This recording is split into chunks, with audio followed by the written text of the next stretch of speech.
my name is Barb and this is my husband, Dave. Pastor Mike asked me in church one day if I could willing to share my faith story with the church. But like so many past speakers, I too thought, well, I don't have a story. I said, let me think about it. I put it on paper, then I will do it. So one day I got on my computer, put my hats down, and this is what we came up with. When I was a little girl, around the age of 4 or 5 years old, I went to the lake. I remember it being a warm, sunny day. My aunt and uncle had just got a boat and were taking people out for rides. My older brother, sister, and my cousins would swim out to the boat and go with them for these rides. They were having so much fun, and I wanted to join in. But I didn't know how to swim, and I had to stay back on the shore. Waiting was very hard for me at that age. So I decided to venture out to the boat on my own. The water kept getting deeper and deeper until I could no longer touch the ground. I remember sitting under the water, looking up and seeing the sunshine all around me, and the sand below me was so golden. There was this peace that I had. I wasn't afraid. I'm not sure what happened after that, but to this day, I still remember seeing myself sitting there on that golden sand with the rays of the sun all around me. So peaceful, it felt as if God was all around me, holding me. I don't think of this day often, and in those times of thinking, the peace is still there. Now as I think of this day, I have that same peace that I felt almost 45 years ago. So, where to begin?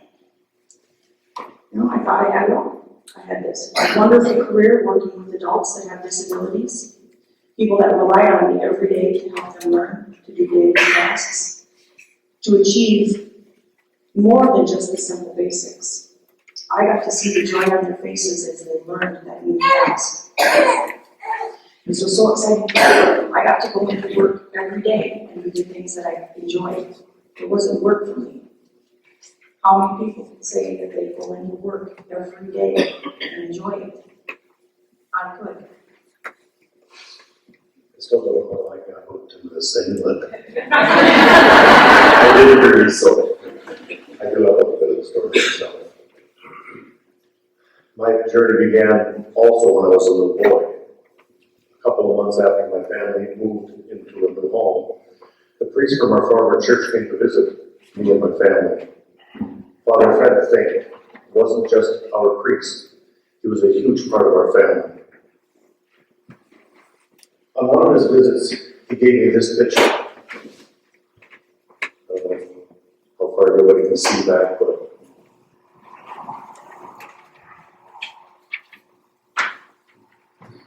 this is a picture of a young man at sea. Jesus has his hand on his shoulder, guiding him in the right direction. This picture has helped guide me throughout my life. This picture has also been on the wall above my headboard for over 40 years. I often look at this picture and I know that he will always be there to guide me. He will continue to be there throughout my life's journey. I also had a job that I enjoyed. Not every day, but it was a good job. College tuition and marriage over 2 children and everyday life. Then in the summer of 2012, after working there for 15 years, the company decided to close the doors. We said to each other, that's okay, that's part of God's journey for us, and He will provide for us as He always has. One of the things Barb said to me was, we need to go to church. We say our prayers at home and in the car and while walking. However, Barb and I have always said we find the most peace while praying in the church. Anytime things seem to be amiss, we simply would say, let's go to church, we'll feel better. These few words were said so many times throughout our marriage, whenever we needed to find peace, find comfort, saying and doing, we need to go to church. 2 months later, this journey took me to a new job in Maple Lake. Great, I had a job. Now we can get back on our feet. We We had insurance. Barb had insurance for her work. The kids were gone, and we were empty nesters. We said I don't need a job that is so stressful and demanding. We could finally step back and enjoy all the little things in life. We have 3 wonderful children that have grown into independent adults. I have the most amazing wife, who is my best friend, and the love of my life. We always talked about when we would be empty nesters and we would get to move on to the next phase of life. Well, with that finally happening, the last of our children moved out. She's on her own now. Barb and I were going on vacations and trips. We bought 60 acres of land up north that we turned into our own paradise. It was our little piece of heaven on earth. We cherished all the things that God had given us. Without Him, none of these things would have been possible. We would talk through the forest. We would walk through the forest and talk about the ways God has made this beauty. While walking through a very own, what we call Fern Gully, watching the sun shine through the trees, it was easy to see the wonders that He created. Our paradise was built by Barb and me, along with the help of Barb's sister and brother-in-law Casey. We thank God often for giving us our health and abilities. Each tree we cut and chopped, trails blazed, our bargains that were sought to make this happen. We built our cabin 1,000 feet up the road to keep it rustic.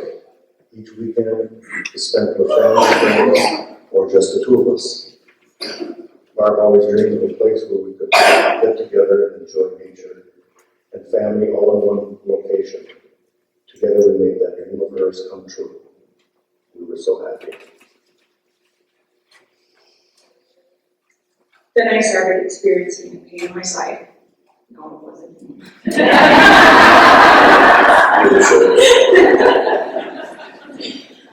I looked up symptoms, I talked with my coworkers, and I decided, well, I needed to have my gallbladder removed.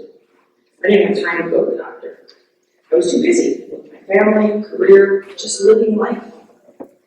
Well, after a quick trip to the doctor to get this resolved, I received the most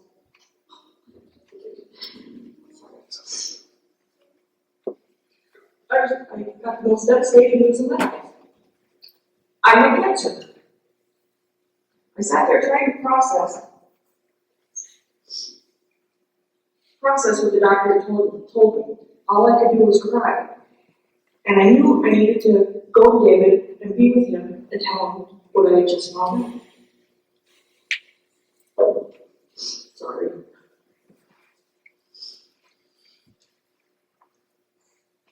I told him the biopsy results and said, it's okay.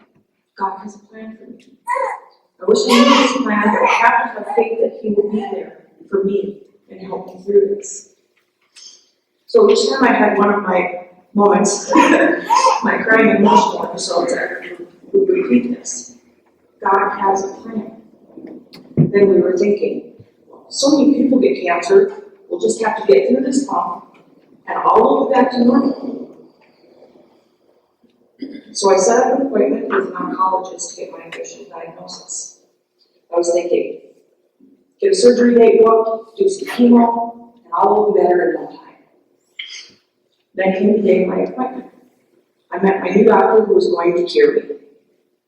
So he opened my file and he began to read it quietly. I'm holding David's hand, waiting. And when the doctor spoke, he said, you have pancreatic cancer, stage 4. If you're lucky, 3 to 6 months with no treatment, 1 year if you choose treatment. So talk about the drop. The bottom was totally dropping out of my core. Then I just said, it's okay, because this is part of my journey. My family wanted me to try alternative medicine versus taking chemo. I was so torn on what to do. I was listening to so many people and the way they would do treatments if it were them. I didn't know what to do. But once things calmed down, I had that peace again, and I knew in my heart that if I just waited, the answers would come. birds. But for me, that peace that comes over my whole body, I know this is the decision. So after praying, and asking God, it came to me. I knew that I had to begin chemotherapy. Once that decision was made, I then began to move forward, because that peace that I felt was God answering my prayers for guidance. So with this peace came hope. My hope for loving, my hope for healing, my hope for life. I get to be in control now, not the cancer. So no matter how sick I become, I still get to control his healing. I have many hopes for my husband. I hope that after I'm gone, that he will continue to have a good, godly life. A life that is full of bliss from his children and his grandchildren. Even though I have many sad moments of not getting the chance to grow old with him, I'm having more adventures. The one thing we do have is so many, many happy memories. Part of my moving forward also meant reading the Bible. In the past year, the only book that I have read is the Bible. This was a big part of my inner peace.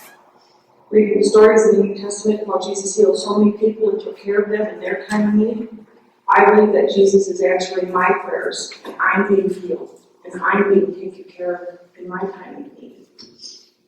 My cancer is not in remission, but for the past several months, my cancer has not grown. It continues to be stable, and I have made it 1 year. My new job is also a testament to God. I also truly believe that God has guided us along this journey. Only 6 months after starting my new job, my co-workers stepped forward and donated over 200 hours of vacation and financial donations to this. My job also allowed me the freedom to take days off to be with Barb when she needs me, and gives me the security of knowing I will still be able to support us. I thank God led me to this new place of employment to allow me to be able to be there to spend time with them. There's so many friends and family that I believe were put into our lives for a reason. Without them, many things would not have been possible. Barb has 2 very special people that came into her life, and also me. Sue. Barb used to work with Sue. She visits with Barb faithfully. Each week, this visit gives her a chance to see her work through Sue's eyes, and keeping the knowledge that the place she loved going to each day is still moving forward. Then there's Dean. Barb met him at auctions also. And from the first time we met, he became the best thing next to family for me. He's there for me when I need someone to talk to. Are these people just put into our life? No. God brought them to us to help us through the journey of ours. It's not possible to go back in time, but many of us experience what would it be like if we could go back to our high school years, our 20s, our 30s, and so forth. I never wanted to go back in time. I have so much love around me that why would I want to?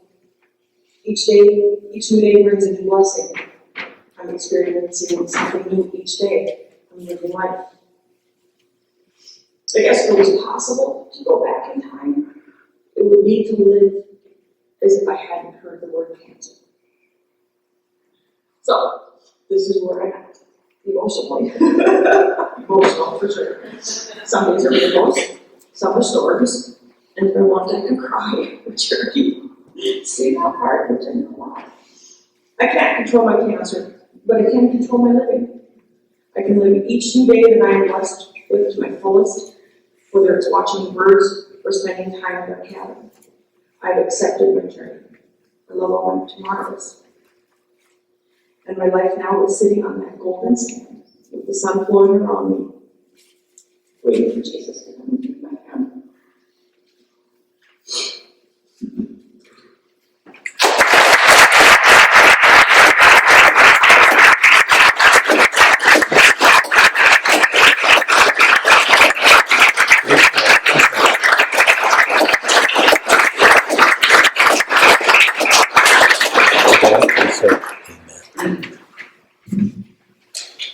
invite you to stand, and this music was also picked out by Barb.